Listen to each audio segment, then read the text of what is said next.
안녕하세요. 오늘은 마파두부를 해볼 텐데요. 손쉬우면서도 맛있고 또 고급진 그런 요리가 될 거예요.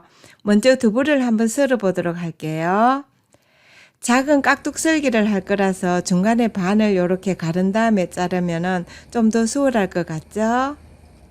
4인분 기준으로 두부 한 모를 준비했는데요. 양이 좀 많다 싶으면 재료들을 반으로 줄여서 하시면 되고요. 그리고 두부도 가능하면 좀 부드러운 두부를 하시면 좋겠네요.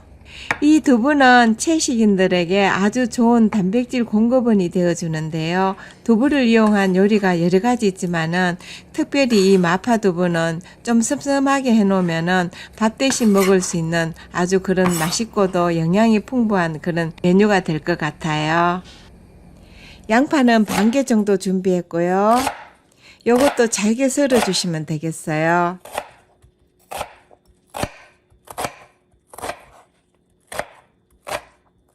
양파를 이렇게 썰어 놓았고요. 이제 새송이 버섯 한 개도 비슷한 크기로 쓸 텐데요. 다른 버섯들도 괜찮지만은 특히 요 마파두부에는 새송이 버섯이 들어가면 좀 더 풍미를 더해 주더라고요.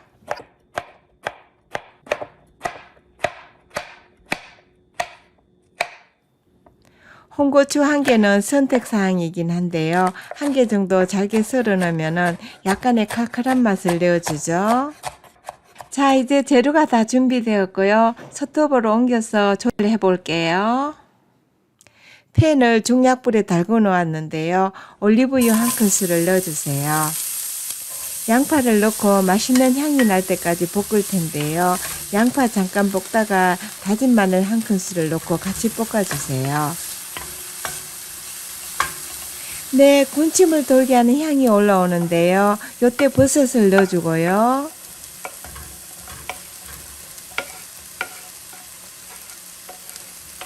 소금 한 꼬집 정도 넣고 밑간을 살짝 해주세요.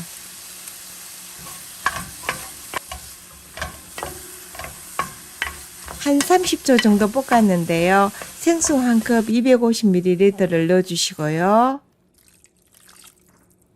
다시마 한 쪽도 넣어주세요.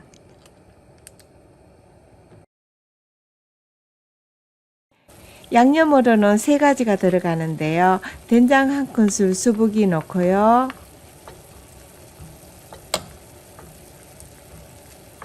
고추장은 반 큰술 정도 넣습니다.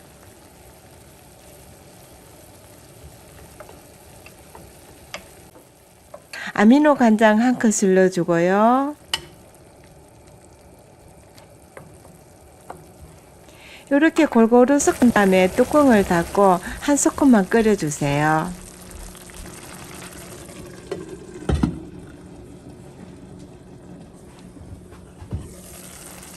한 소끔 끓였으면 홍고추 넣고요. 두부도 넣습니다.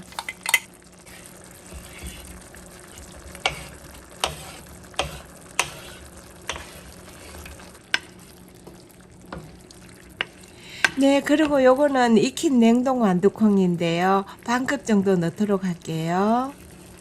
없으면 생략하셔도 되지만은 요 완두콩이 들어가면은 맛도 좋고요. 더 먹음직스러워 보이죠?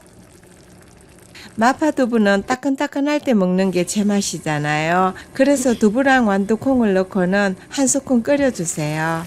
다시마는 건져낼 텐데요. 버리지 말고요. 잘게 썰어서 넣어줘도 좋고 아니면은 또 그냥 밥 반찬에 먹어도 좋겠죠. 자, 이제 마지막으로 전분물을 2큰술 정도 넣습니다. 전분가루 1큰술에 물 2큰술을 넣고 섞어 두었었거든요. 이렇게 전분물을 넣어주면은 약간 걸쭉해지면서 윤기도 흐르고 또 식감을 좋게 해주죠. 불을 끄고요. 송송 썰어 놓은 파 약간 넣어주세요. 오늘 이 마파두부는요. 얼마 전에 제가 교회 파틀나게 했었거든요. 다들 맛있다면서 어떻게 했냐고 물어보는 교우들이 계셔서 혹 도움이 되었으면 해서 영상을 만들게 되었는데요. 어렵게 생각하지 마시고요. 가정에서도 손쉽게 해 드시지만은 파틀나뿐만 아니라 모임이 있을 때 만들어 가도 다들 좋아하실 거예요.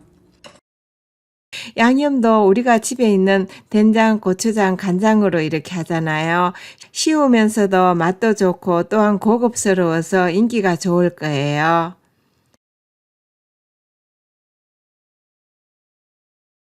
네, 김이 모락모락 나는 따끈따끈한 마파두부가 완성이 되었는데요. 네, 여러분들께서 보시기에도 먹음직스러워 보이죠? 영양도 만점이랍니다.